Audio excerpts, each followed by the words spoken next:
Within a month, the house itself would be gone along with any memories or records that ever demonstrated its existence. After the cleanup crew had completed their job, there were no tax records, titles, or land transfers on the property itself to indicate that the empty lot had been anything other than a weed-choked eyesore that was owned by a negligent city. The weeds that sprouted overnight were as much a joke as they were a cover-up. The Eldritch work detail enjoyed playing pranks when the opportunity presented itself, and the simple growth spell camouflaged their work perfectly to the casual observer. The ragweed that grew to man-height overnight made everyone in the neighborhood with allergies suffer. Once their work was done, the coven would disappear into the background again with nary a ripple on the surface of reality to show it had ever been present. Like their forebears, the antecedent inheritors of the coven's traditions had learned to perform their work invisibly and vanish into nothingness. Survival of the coven meant absolute secrecy above all. Those who violated the terms of their sacred oath were subject to the justice of the coven. The only evidence that Caerhillowen had ever existed would soon lay in the minds of the two eternal babes in the hands of Baptist missionaries 3 states south. As time went on, Brad's mind would deteriorate until what was in his cute infant head resembled the outer shell that remained of his former existence. In a month at most, his mind would regress into early infancy, leaving not a shred of clue to what had happened that morning. Caerhillowen's mind would suffer a far more ghastly fate. An enchantment had been laid on her to prevent her mind from deteriorating like Brad's psyche. As a precaution, a guise was laid upon her to keep her from attempting to communicate her true intelligence by any means to her caretakers.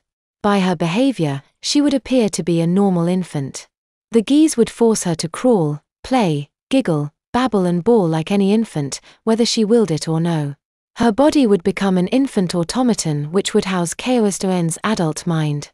Brad would at least be allowed the blessing of Nepenthe so that his fate would not be an unhappy curse for more than a month. Given his behavior with his former girlfriends, Becky judged his fate to be just. Caerhillowen, on the other hand, had incurred the wrath of the coven and had been stripped of her powers as well as her body. She would retain her memories and self-awareness, but without any mental defenses against the barrage of Christian preaching and exorcisms which would eventually grind her down to a naked ego who would become terrified of spells and witchcraft as the metaphysical ideology of her caretakers ate its way into her mind like a horrible worm-like parasite that devoured her psyche, leaving tunnels in her reason that were backfilled with the waste of illogical myth. The knowledge that she had been a witch and that her own activities had caused the curse of God to fall upon her would shrivel her soul like a sun-dried raisin. The effect of the guise would also prevent her from mentally accepting Christ as her Lord, so that avenue of escape was closed to her as well. She would become a weepy, whiny, fearful personality whose infant body would fit like a tailored suit. She would regret that she had ever been born and live in terror of her personal judgment day when, as she would come to believe, she would crouch on all fours at the feet of God to receive his eternal damnation for the abominable sin of witchcraft. The very smell of her poopy diapers would become a curse of their own as they reminded her several times daily of the fetid reek of hell which was to become the place of her eternal torment on the day that she died. There would be nothing in her life to bring her heart gladness or solace of soul. Everything that she would do as an infant would incur guilt, as every loving thing that was done for her would remind her of the price that must be paid for sinning against God's commandments as set forth in the Bible, whose every word she would know and come to believe in. While she would be baptized early in her stay with the Baptists, the pious act on the part of the minister would make no difference to a person who constitutionally could not accept the ascendance and forgiveness of God. She had committed evil as an adult and could not accept Jesus into her heart. Her helpless body would not even permit her to make an evil ameliorating act that a Catholic bishop might praise.